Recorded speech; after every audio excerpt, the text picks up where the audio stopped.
Hi weavers, welcome to our channel just imagine novels. ఈరోజు మన కథ వద్దన్నా వదిలేస్తానా, ఎపిసోడ్ 171. కళ్యాణ్ కోసం పాలు తీసుకుని లోపలికొచ్చి డోర్ లాక్ చేసి బెడ్ దగ్గరికి వెళ్ళిన సురేఖ గ్లాస్ కళ్యాణ్ ముందు పెట్టి తీసుకోండి అంది.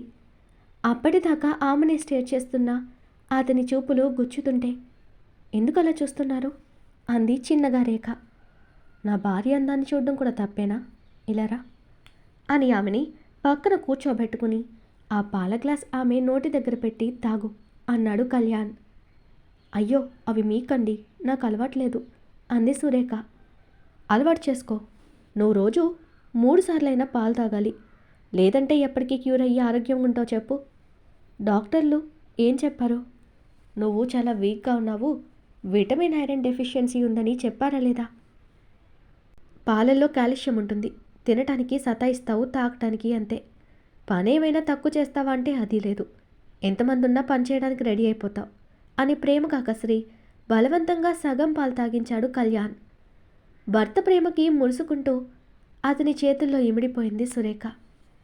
కళ్యాణ్ ఆమె మిగిల్చిన ఎంగిలి పాలని తాగేదాకా వెయిట్ చేసిన సురేఖ ఆ గ్లాస్ తీసి పక్కన పెట్టి కళ్యాణ్ చేతిని పట్టుకుని, ఏమండి, నేను మిమ్మల్ని ఒకటి అడుగుతాను, కోప్పడరుగా అని సంశయంగా చూసింది. అతను నవ్వి, రేఖ, నిన్ను కోప్పడమా? నేను అలా చేయలేనని నీకు తెలీదా అన్నాడు. తెలుసు, కానీ ఇప్పుడు నేను అడిగేది విన్నాక మీకు కోపం వస్తే ప్లీజ్ కోపం తెచ్చుకోకుండా శాంతంగా ఆలోచించండి అని రిక్వెస్ట్ చేసింది సురేఖ. ఆమె ఏదో ఆశపడుతుందని అర్థమై, సరే నీకు మాటిస్తున్నా, కోప్పడిను చెప్పు అన్నాడు కళ్యాణ్. అది మరేమో, నాకు కాదు మనకు మరొక బిడ్డ కావాలనుంది అని భయంగా భర్తను చూసింది సురేఖ. కళ్యాణ్కి ఒక్క క్షణం ఆమె ఏమడిగిందో అర్థం కాలేదు. తర్వాత అర్థమై సీరియస్గా ఆమెను చూశాడు. ఆమె కళ్ళల్లో భయాన్ని చూసి కోపం చూపించలేక, నిన్ను పిల్లల కోసం ఎవరైనా అడిగారా రేఖ అని సాధ్యమైనంత సాఫ్ట్ వాయిస్తో అడిగాడు కళ్యాణ్. లేదు, ఎవ్వరూ ఆ ప్రస్తావన కూడా తీసుకురాలేదు అంటున్న ఆమెని సూటిగా చూస్తూ, మరి సడన్గా మరో బిడ్డకి నీ మనసెందుకు మళ్ళింది అని అడిగాడు కళ్యాణ్. ఇది నా కోరిక మాత్రమేనండి. నాకు 2 పిల్లలు పుట్టినప్పుడు ఏ రోజు ఆనందంగా భర్త ప్రేమని, అనురాగాన్ని పొందకుండానే యాంత్రికంగా వాళ్ళని కన్నాను. కానీ రుద్ర శివానీలా అన్యోన్యమైన కాపురం చూసి, శివాని ప్రెగ్నెంట్ అయినప్పటి నుండి రుద్ర చూపిస్తున్న బాధ్యత, ప్రేమ, అనురాగాలు చూస్తుంటే నాకు కూడా అలాంటి ప్రేమ పొందాలని అనిపించింది. పైగా అత్తయ్య మావయ్య ఎంత ప్రేమగా నన్ను పిల్లల్ని చూస్తున్నా, ఎక్కడో వాళ్ళ బిడ్డ రక్తం సొంత బిడ్డ లేదనే కోరత ఉంటే వాళ్ళకి నేను అన్యాయం చేసినట్టు అనిపిస్తుంది. ప్లీజ్ నా ఈ ఒక్క కోరిక తీరుస్తారా? ఇక లైఫ్ లాంగ్ మిమ్మల్ని ఏది అడగను అని ప్రాధేయపడుతున్న సురేఖని చూస్తూ ఏమనాలో ఏం చెప్పాలో తెలియలేదు అతనికి. ఆమె మనసులో పుట్టిన కోరిక తీరాలంటే ఆమె సర్జరీ చేసుకోవాలి, కానీ అది సక్సెస్ అవుతుంది అని గ్యారంటీ లేదు. ఆమె ఇప్పటికే వీక్గా ఉంది, మళ్ళీ సర్జరీ, అది ఒకవేళ సక్సెస్ అయి ప్రెగ్నెన్సీ వస్తే తన బాడీ తట్టుకుంటుందా అని ఆలోచిస్తూ ఉండిపోయాడు కళ్యాణ్. అతనేమీ సమాధానం చెప్పకపోవడంతో సురేఖ డల్గా మారిపోయి, సారీ, మీకు ఇష్టం లేదంటే ఇంకెప్పుడు అడగను అని చెప్పి అటు తిరిగి పడుకున్న ఆమె కళ్ళల్లో వద్దన్న కన్నీళ్లు కారిపోతున్నాయి. ఆమె మనసు ఎనికిన అతనికి తెలీదా ఆమె ఇప్పుడేం ఫీల్ అవుతుందో. వెంటనే సురేఖని వెనుక నుండి హత్తుకుని, రేఖ, నువ్వు ఏడిస్తే కొట్టేస్తాను. ఇప్పుడు నేనేమన్నానని ఏడుస్తున్నావు?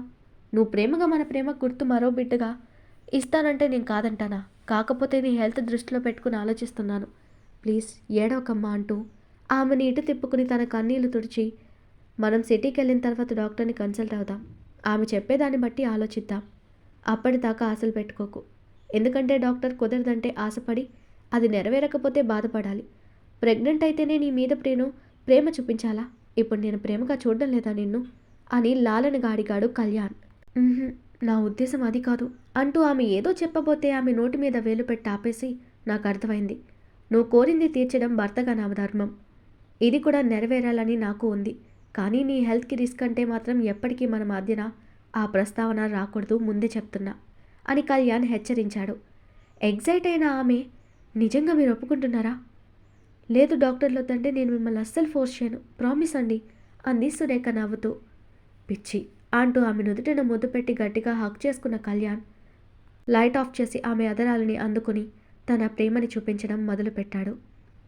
ఆమె అందాలని సొంతం చేసుకుని ఆ రేయిని మధుర జ్ఞాపకంగా మలిచాడు కళ్యాణ్. ఉదయాన్నే ఆడుకుంటున్నారు పిల్లలు. ఏ సాహిత్య, వాణ్ణి క్యాచ్ చెయ్యి అని బబ్లు అరుస్తుంటే బన్నీ తనకి దొరకకుండా ఎస్కేప్ అవుతూ గేమ్లో విన్ అయ్యాడు. ఛా, వీడెప్పుడు దొరకడు అని అసహనంగా అనుకుంటూ కూర్చున్నాడు బబ్లు. సాహిత్య తమ్ముడు రామ్ సైకిల్ తెచ్చి, ఆ ఆటలేం బాగోవు, దీనిలో పోటీ పెట్టుకుందామా అని అడిగాడు. మా దగ్గర 2 ఉన్నాయి మరి. సన్నీ, మీ అక్క ఆడలేరు కదా అన్నాడు బన్నీ. పర్వాలేదు బన్నీ, మేం చూస్తాము, మీరాడండి అంది సన్నీ. ఓకే అని రోడ్ మీదకు వెళ్ళి ఎక్కడ స్టాప్ పాయింట్ ఉందో వాడు చెప్తుంటే గుర్తుపెట్టుకుని ముగ్గురు ఒకేసారి స్టార్ట్ అయ్యారు. సెక్యూరిటీ వాళ్ళని 2 బైక్లలో ఫాలో అవుతూ వాళ్ళ ఆటకి డిస్టర్బ్ కాకుండా కాపలా కాస్తున్నారు.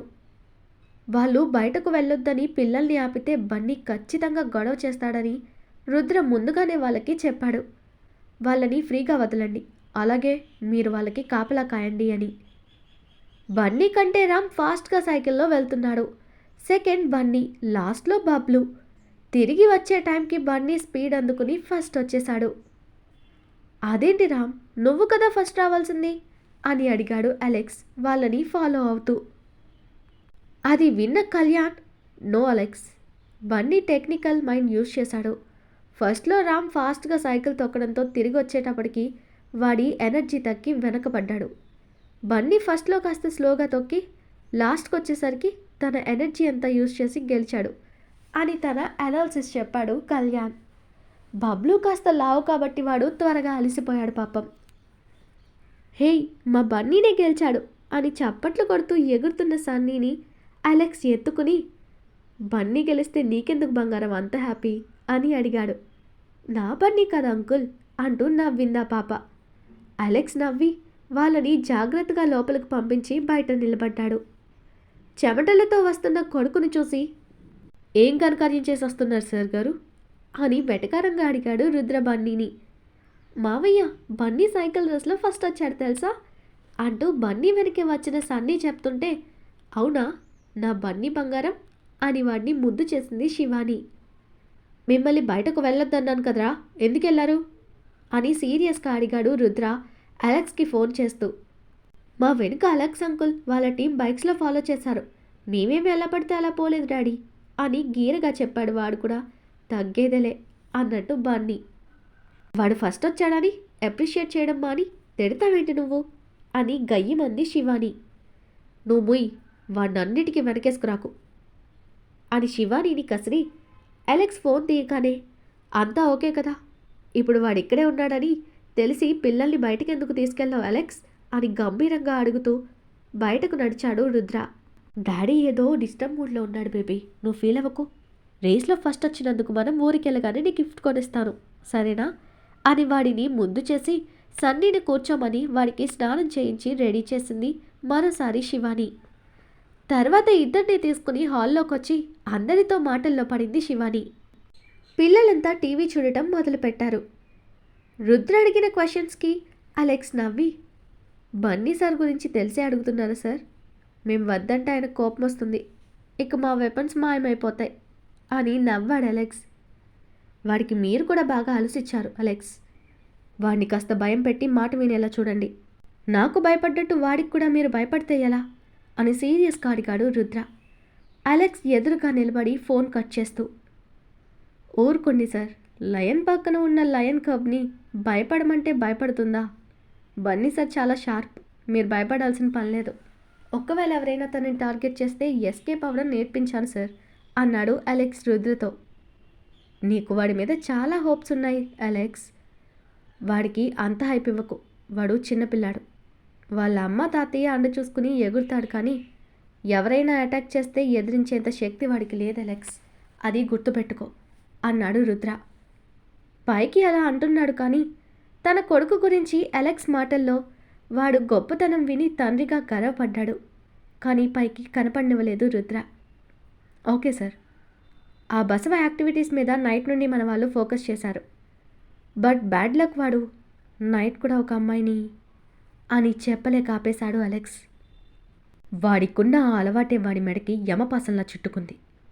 ఆడవాళ్ళని ఏడిపించి వాళ్ళ ఉసురు తీసుకుంటే ఏమవుతుందో ప్రపంచానికి తెలిసేలా ఉంటుంది వాడి చావు. మీరు అలర్ట్గా ఉండండి అని చెప్పి లోపలికి వెళ్ళిపోయాడు రుద్ర. తన మూలంగా తన వాళ్ళకి ఏ ప్రమాదం రాకూడదని రుద్ర చాలా చాలా అలర్ట్గా ఉన్నాడు. కానీ విధిని తప్పించలేరు కదా. చూడాలి ఎవరు బలవుతారో. ఏయ్, ఇంకా ఎన్ని కొంటావే, నా చేతులకి ఖాళీ లేవు అని నీరసంగా చెప్పాడు ప్రదీప్. అప్పటికే తన చేతుల నిండా ఉన్న షాపింగ్ బ్యాగ్స్ని చూపిస్తూ. ఉండబోయ్, పిల్లలకి ఇక్కడ బొమ్మలు భలే ఉన్నాయి. 3 పిల్లలతో పాటు మరో 2 పుట్టబోతున్నారు. అందరికీ వద్దా అని మరొక షాప్లోకి దూరింది స్నేహ. దీని అన్నయ్య అక్కల పిల్లలకే ఇలా షాపింగ్ చేస్తుంటే రేపు మాకు పుట్టే పిల్లల్ని చూపించి షాపులు ఇంటికి తెచ్చేస్తుందేమో. No doubt. దేవుడా, ఈ ఆడవాళ్ళకి షాపింగ్ పిచ్చెందుకు పెట్టావయ్యా అని దీనంగా పైకి చూస్తూ ఉండగా మరొక 4 బ్యాగ్స్ తెచ్చి పదైక అని బయటకు నడిచింది స్నేహ. అంత తొందరగా అయిపోయిందా అని ఆశ్చర్యంగా అడుగుతూ తన వెనకే వెళ్ళాడు ప్రదీప్. మీరు గమనించలేదేమో సార్, నేను అరగంట షాపింగ్ చేశాను అని నవ్వింది స్నేహ. నిజమా అనుకుని భార్యనే ఫాలో అయ్యాడు ప్రదీప్. బయటకొచ్చి వెళ్తున్న ఒక టాక్సీ నాపి దాన్నెక్కి హోటల్కి చేరుకున్నారు ప్రదీప్, స్నేహలు ఇద్దరు. ఓయ్, ఇవన్నీ సర్దే, రేపే మనం రిటర్న్ అవుతున్నాం, తర్వాత చేస్తానంటూ లేట్ చేయకు అని చెప్పి అలసటతో బెడ్ ఎక్కాడు ప్రదీప్. స్నేహ అన్నిటినీ బ్యాగ్స్లో సర్దేసి రుద్రకు వీడియో కాల్ చేసింది. బన్నీతో పాటు పిల్లలందరికీ ఫుడ్ తినిపిస్తున్న శివాని పక్కన కూర్చుని ఫోన్ చూస్తున్న రుద్రకి చెల్లి నుండి వీడియో కాల్ రావడంతో దానిని ఆన్ చేసి, ఏరా అంతా ఓకే కదా, వాడెక్కడా అని అడిగాడు ఫ్రెండ్ కోసం రుద్ర. ఇక్కడే ఉన్నా బావా, నీ చెల్లి తిప్పిన తిరుగుడికి అలసిపోయి పడుకున్నా అని సైడ్ నుండి విష్ణుమూర్తి ఫోజ్లో సైడ్కి లేచి చెప్పాడు ప్రదీప్. అందుకే కాస్త బద్ధకం తగ్గించి రోజు జిమ్ చేయమనేది. ఆ మాత్రానికే అలసిపోయానని చెప్పడానికి సిగ్గులేదురా అని నవ్వుతూ చెప్పాడు రుద్ర. నీ ఎదవా, నన్ను అంటావే గాని అదెంత తిప్పిందని నీ చెల్లిని ఒక్క మాటైనా అడిగావరా? నేను నీకన్నా ఎక్కడ టైం జిమ్లో గడుపుతానని తమను మర్చిపోయినట్టున్నారు. నాకే ఒళ్ళు నొప్పులు తెప్పించేలా షాపింగ్ బ్యాగ్స్ మోయించిందిరా ఇది. అయినా నీకు అదేం చేసినా కనపడదుగా అని వెటకారంగా అన్నాడు ప్రదీప్. అబ్బో, నువ్వేమైనా టన్ను బరువు మోసావా? షాపింగ్ బ్యాగ్స్ మోయగానే అలసిపోయి చెప్తున్నాడు, సిగ్గులేదు అని స్నేహ తిట్టింది. రుద్ర నవ్వుతూ, ఎన్ని గంటలు జిమ్ చేసావని కాదురా, ఎంత స్ట్రాంగ్ అయ్యావన్నది ఇంపార్టెంట్ అని వెటకారంగా చెప్పాడు రుద్ర. అబ్బబ్బా, టైం దొరికితే చాలు ఎవరో ఒకరిని తిట్టందే నీకు గడవదు రుద్ర. అన్నయ్య, ఆయన మాటకేం కానీ ఎలా ఉన్నావు? స్నేహ, మీరెప్పుడొస్తున్నారు అని అడిగింది శివాని. హాయ్ వదినా, రేపే ఫ్లైట్, ఏం చేస్తున్నారు అని స్నేహ తిరిగి అడుగుతుంటే ప్రదీప్ నవ్వుతూ, మేం బాగున్నానురా, వాడినేమీ అనుకు శివాని, నాకు నా బావ అలా ఉంటేనే బాగుంటుంది. ఏంటి పిల్ల బెటాలియన్ అంతా అక్కడే ఉంది అని నవ్వుతూ అడిగాడు ప్రదీప్ అక్కడున్న పిల్లల్ని చూస్తూ. మామ, నాకేం తెస్తున్నావు? అత్త, ఐ మిస్ యూ అని స్నేహకి మస్కా వేశాడు బన్నీగాడు. ఓ మై బన్నీ అని స్నేహ మురిసిపోతూ, ఐ మిస్ యూ టూ కన్నా, అత్త నీకోసం చాలా బొమ్మలు తెస్తుంది. మీ మామ పిసినారోడు కన్నా, ఏం కొనలేదు, అత్తుందిగా నీకోసం అని వాడికి ఫోన్లోనే ముద్దులు పెడుతూ చెప్పింది స్నేహ. ప్రదీప్ కోపంగా స్నేహని వెనక నుండి ఒకటి పీకి, ఈ షాపింగ్ బిల్ ఎవడే కట్టింది?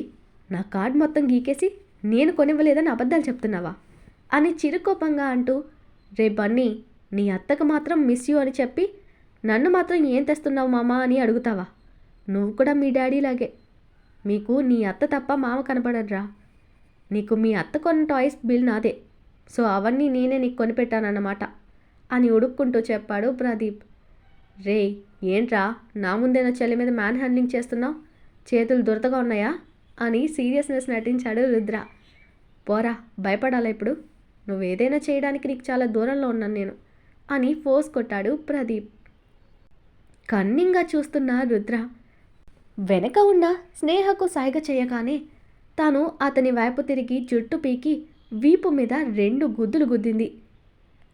ఆహా రాకాసిదానా, నీ అన్న చెప్పగానే మొగుడిని కూడా లేకుండా కొడతావే అని స్నేహ చేతిని మెలిపెట్టాడు ప్రదీప్. రేయ్, దాన్ని చెయ్యి వదలలేదనుకో, వచ్చాక నీ 2 చేతులు తీసేయడం గ్యారంటీ అని రుద్ర బేస్ వాయిస్తో వార్నింగ్ ఇవ్వగానే ప్రదీప్ స్నేహను వదిలి, రే పొర మిత్రదోహి, దాని చేత నన్ను కొట్టించి నాకే వార్నింగ్ ఇస్తావా? నేను ఊరికి రాను, నీ చెల్లి వస్తుంది, దాన్నే నెత్తిన పెట్టుకుని ఊరేగు అని అలిగాడు ప్రదీప్. అన్నయ్యను కొట్టడం తప్పు స్నేహ, ఆయన నీ భర్త. నీకు మీ అన్నయ్య మీద ఎంత ప్రేమన్నా భర్త తర్వాత ఎవరైనా, ఫస్ట్ అన్నయ్యకి సారీ చెప్పు అని సీరియస్గా వార్నింగ్ ఇచ్చింది శివాని. స్నేహ నవ్వి, వదినా వాళ్ళ కోపాలు నిజమని నువ్వు ఫీల్ అవుతున్నావా? అంతలేదు, అన్నయ్య ఆయన ఇద్దరు విడిపోవడం జరిగేది కాదు, కానీ నువ్వు టెన్షన్ పడుకోదునా. అవును, నీ హెల్త్ ఎలా ఉంది? లోపల నా బుజ్జి బేబీస్ ఏమంటున్నాయి అని టాపిక్ డైవర్ట్ చేసింది స్నేహ.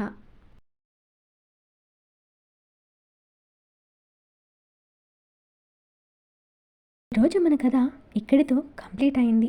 ఈ స్టోరీ మీకు నచ్చినట్టయితే ప్లీజ్ స్టోరీని లైక్ చేసి కామెంట్ రూపంలో మీ అభిప్రాయాన్ని తెలియచేయండి. అలాగే ఛానల్ని సబ్స్క్రైబ్ చేసుకుని షేర్ చేసి మాకు సపోర్ట్ చేయండి. నెక్స్ట్ అప్డేట్తో మళ్ళీ కలుద్దాం. అంతవరకు బాయ్.